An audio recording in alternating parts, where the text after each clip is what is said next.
Assalamualaikum warahmatullahi wabarakatuh. Waalaikumsalam warahmatullahi wabarakatuh. Salam sejahtera untuk kita semuanya. Salam Om Swastiastu, Namo Buddhaya, salam kebajikan, Rahayu, Rahayu, Rahayu. Yang terhormat Ayahanda Tuan Guru Mursyid yang saya hormati Syekh Ngiling, Mbah Yai Nastain, dan yang saya hormati saudara-saudaraku dimanapun saja berada. Puji syukur Alhamdulillah pada kesempatan yang baik ini kita masih berizki untuk ngaji makrifat bersama Pak TNI. Yang kedua, salawat serta salam semoga selalu tercurahkan kepada junjungan kita, yaitu Nabi Agung Muhammad Rasulullah SAW. Tentunya kita nantikan syafaatnya baik di dunia maupun di akhirat. Baik, pada malam hari ini kita sedang berkumpul di rumahnya Mas Mualim Batangan Pati.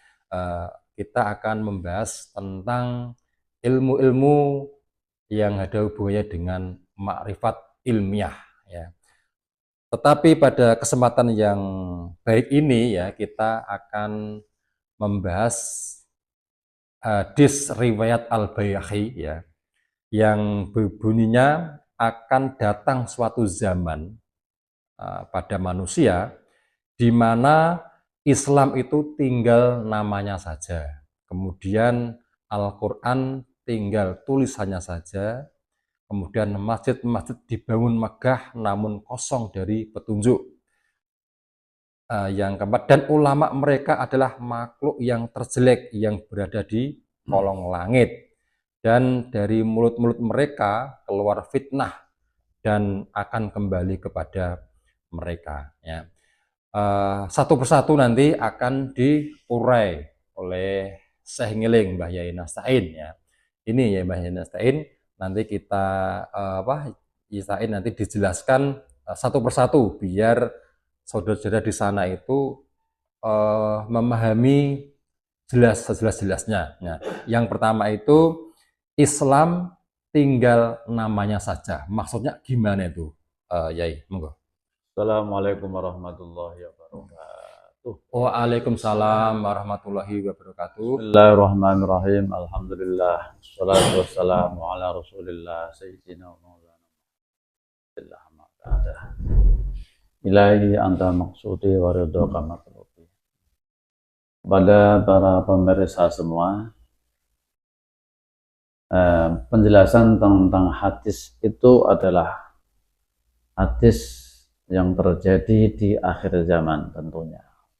Yang lafalnya hadis seperti ini, ya'ti 'alan nasi zamanun la yabqa fihi minal islami illa ismuhu wala minal qur'ani illa rasmuhu wa masajiduhum 'amiratun wa hiya kharabun minal huda wa ulama'uhum syarrun min tahti adhim sama amin indihim takhrujul fitnatu wa fihim ta'ud. Akan datang suatu zaman yang di situ Islam hanya tinggal namanya, Al-Quran tinggal tulisannya, masjid megah-megah tapi kosong dari petunjuk, dan ulamanya adalah seburuk-buruknya makhluk di bawah kolong langit ini. Dan dari situlah fitnah akan keluar, dan fitnah itu akan kembali kepada umat itu sendiri. Kalau kita merujuk pada hadis bahwa agama Islam, yaitu agama ini, itu bertahan tidak lebih dari 15 abad atau 1500 tahun ya. Yeah. Kayaknya ini sudah puncak-puncaknya akhir zaman rusaknya agama, sehingga agama tinggal namanya saja, artinya hanya sebatas KTP-nya saja, identitasnya saja, tapi pelaksanaannya ya itu sangat kosong dari pengamalan agama itu sendiri dalam bersyariat apalagi berhakikat.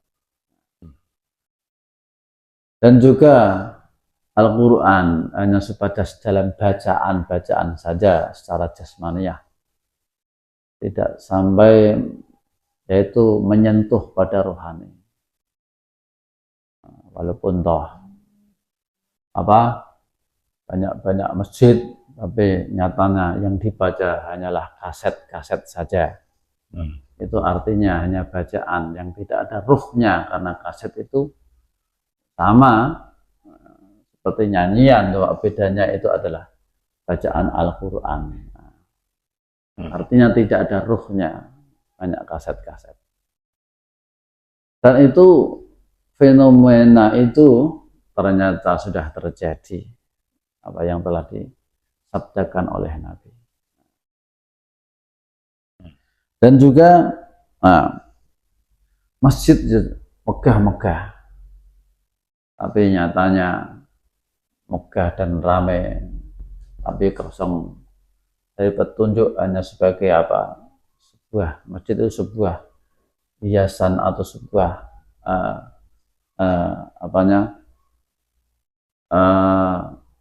sebuah kebanggaan saja, dibangun megah-megah, kebanggaan saja, tapi tidak ditempati untuk ibadah yang sebenarnya hanya sebagai kebanggaan saja, untuk menjalankan ibadah seperti i'tikaf dan lain-lain itu sangat kosong. Dan juga manusianya, umatnya, yaitu sangat minim sekali imannya, sehingga orang beribadah itu banyak yang tidak kenal Tuhan.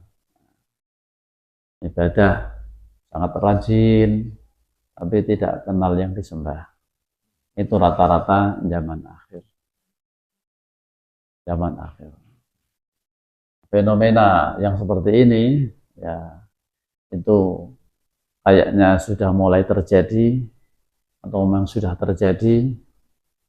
Ya, monggo kita buktikan sendiri-sendiri, dicocokkan dengan hadis Nabi, karena apa yang telah didhawuhkan oleh kanjeng Nabi, pasti itu juga cocok, ya. Dan juga ulama'uhum syarrun min adimis sama.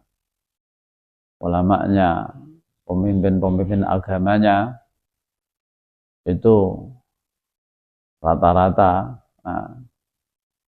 itu syarrun, artinya itu jelek, sehingga dakwahnya itu selalu mengeluarkan fitnah-fitnah. Dakwahnya tidak merukunkan, menyejukkan, tapi mengeluarkan fitnah-fitnah, tidak mengiring umat supaya kenal dengan Tuhan, kenal dengan Allah yang Maha Kuasa ini, bagaimana supaya kenal. Nah, itu rata-rata seperti itu, tidak mengiring supaya bisa kenal dengan Tuhan, rata-rata ulamanya. Sehingga fitnah itu terjadi, keluar fitnah itu dari ucapan-ucapan mereka sendiri, dan akan kembali fitnah itu pada mereka itu sendiri. Fenomena yang ada kayaknya sudah terjadi seperti itu menurut saya. Itulah zaman akhir. Zaman akhir.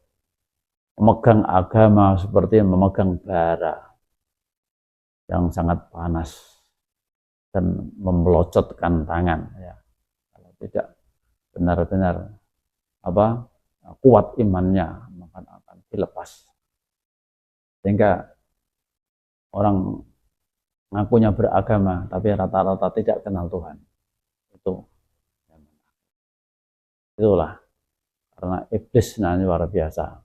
Sudah semestinya zaman itu makin jauh dari Nabi, makin jauh itu juga makin rusak, makin rusak.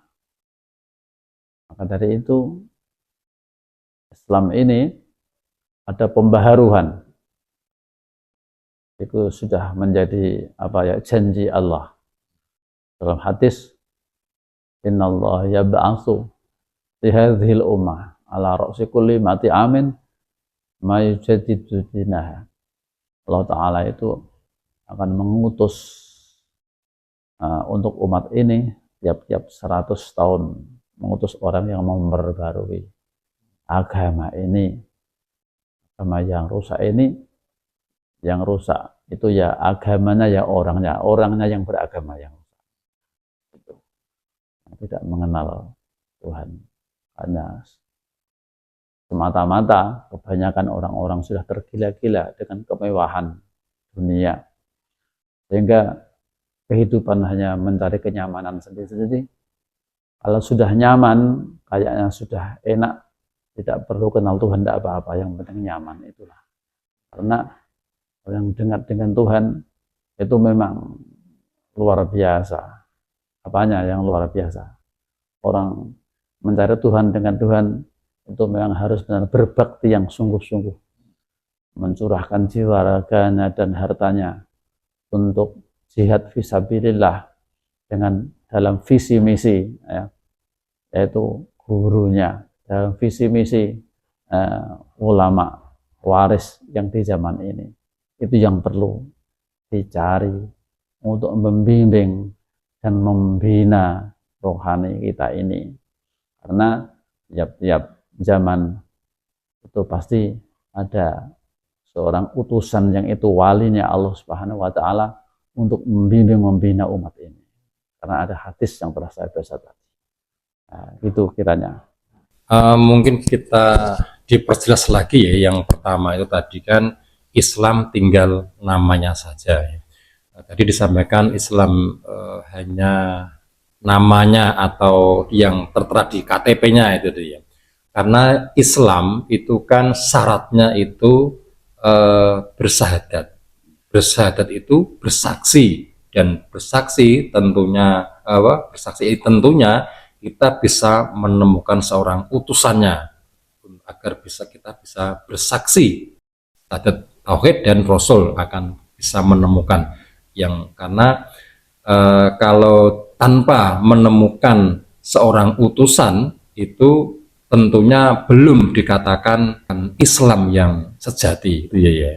Jadi kelihatannya orang-orang itu Islam kelihatannya, tetapi secara hakikatnya itu belum Islam, ya. Karena secara syahadatnya itu belum sah, belum sesuai dengan syahadat tauhid dan syahadat rasul. Syahadatnya hanya sebatas meyakini saja, ucapan saja.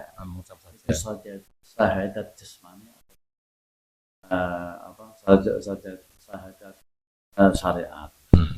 Yang syahadat hakikat itu yang menjadi Islam kafah secara jasmani dianggap sudah iman, rohaniyahnya itu sudah masuk. Artinya rohaniyahnya sudah dibimbing oleh guru roh itu sendiri.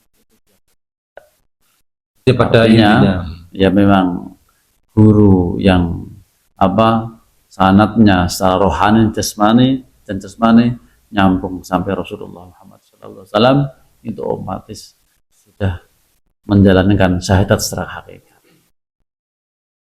Yang kedua tadi Al-Quran tinggal tulisannya saja. Kebanyakan orang itu kan pada membaca Al-Quran itu pengen mendapatkan pahala-pahala per hurufnya gitu ya. Padahal itu yang intinya itu kan Al-Quran yang qadim. Bisa memahami Al-Quran yang qadim, yang tidak tertulis tetapi bisa dibaca gitu ya. Dalam membaca Al-Quran itu supaya rohaniyahnya bisa menyentuh yang qadim. Untuk membaca Al-Quran supaya rohaniyah bisa menyentuh Quran yang qadim, otomatis orang yang membaca itu rohnya itu memang sudah tertanam oleh nur ilahiyah, iman dan nur kita. Kalau itu sebagai saringan, bahkan tidak hanya baca Al-Quran semua, seluruh ibadah pun akan disaring dengan rohaniyahnya. Jadi ibadah itu ada level jasmani dan rohani. Yang saya maksud di sini supaya ibadah itu ya jasmaninya ya ibadah, rohaniahnya ya ibadah. Supaya rohaniah bisa ibadah, otomatis rohaniahnya harus diaktifkan, ya, diaktifkan dengan dibaiat. Berulang kali saya katakan baiat, karena baiat itu adalah perjalanannya atau yang dijalankan oleh para nabi dan para rasul, yang kita harus mengikuti aturan seperti itu. Terus ini yang ketiga itu masjid-masjid yang dibangun megah tetapi kosong dari petunjuk. Kelihatannya bangunannya masjidnya itu bagus sekali, kemudian juga kelihatannya ramai, tetapi karena tidak ada sambungan, tidak menemukan utusan, jadi tentunya tidak akan mendapatkan petunjuk. Itu ya, ya. Mulai zaman akhir itu ya, umat itu seperti buih di lautan, untuk bahasanya. Grup yuk sana, grup yuk ke sini, tidak mempunyai suatu pedoman atau gandulan secara rohaniahnya yang dalam hati, sehingga dia memang kebingungan umat itu untuk mencari hidayah. Itu yang dia itu memang mencari kebenaran sudah baik, tapi ketika ditunjuki sebuah kebenaran kadang bisa menerima dan bisa tidak menerima. Dia itu yang paling bahaya. Wahum yahsabuna annahum yuhsinuna sun'a. Dia menganggap dan mengira apa yang telah dilakukan itu suatu kebaikan, padahal itu belum menjadi suatu kebaikan. Itu yang bahaya sekali. Dia menjalankan amal kebaikan-kebaikan itu menurut anggapan mereka sendiri, memang itu baik menurut anggapan mereka sendiri, tapi menurut Allah itu belum baik. Wahum yahsabu itu karena ada amal seperti itu, ada amal seperti itu tidak akan dijelaskan. Wahum yahsabuna annahum yuhsinuna sun'a. Mereka menganggap dia telah berbuat baik, berbuat amal baik, padahal itu belum baik. Itu tidak baik menurut Allah Ta'ala. Nah, itu yang mengkhawatirkan bagi umat sekarang, sehingga ketika diperingatkan itu tidak mau. Ala innahum humul mufsiduna fil ard, idza qila lahum la tufsiduna fil ard qalu innama nahnu muslihun. Ketika diperingatkan, hai kamu jangan berbuat rusak di bumi ini, dia menjawab, saya tidak berbuat rusak, saya justru ini adalah memperbaiki, berbuat baik. Jadi mereka itu tidak merasa kalau dia itu tuh menjalankan suatu kejahatan. Tidak merasa kalau mereka itu menjalankan suatu keburukan. Jadi dia merasa itu yang dilakukan itu suatu kebaikan. Dan itu belum tentu baik. Itu rata-rata zaman akhir seperti itu. Dan itu sudah digambarkan dalam Al-Quran sendiri. Nah, ya. Terus itu ulama mereka adalah makhluk yang terjelek yang berada di kolong langit. Jadi ulama-ulama sekarang kebanyakan itu, ya saya tidak menyebut nama ya, itu intinya seharusnya itu mengajak umat untuk mendekatkan, untuk mengenalkan dengan Tuhan, mengenalkan Allah kan ya. Tetapi kebanyakan itu kepingin lucu-lucuan, kepingin tenar, kepingin mungkin hanya untuk bisnis juga bisa, cari kehidupan juga bisa. Itu namanya tidak dakwah, tapi dia itu adalah mencari pekerjaan. Itu kan saya tidak menyebut satu-satu persatu, tapi kenyataannya itu juga seperti itu. Dakwahnya tidak mengirim umat supaya kenal dengan Tuhan. Itu dia dakwahnya itu mengikuti apa yang dikehendaki orang banyak. Bagaimana orang itu senang, bagaimana orang itu senang, yaitu seperti itu, sehingga akan terjadi fitnah di zaman itu. Intinya yang menjadi PR bagi orang-orang yang dititipi amanah ilmu, giringlah umat itu supaya kenal dengan Tuhan. Bagaimana supaya kenal dengan Tuhan? Supaya kenal dengan Tuhan, digiring supaya beribadah. Itu saja, rukun, hablum minallahi wa hablum minan nas. Itu intinya di situ. Baik. Demikian ya saudara-saudaraku, tadi tentang hadis Al-Baihaqi sudah dijelaskan secara gamblang dan berulang-ulang tadi ya. Pada intinya akan datang suatu zaman pada manusia bahwa Islam tinggal namanya saja.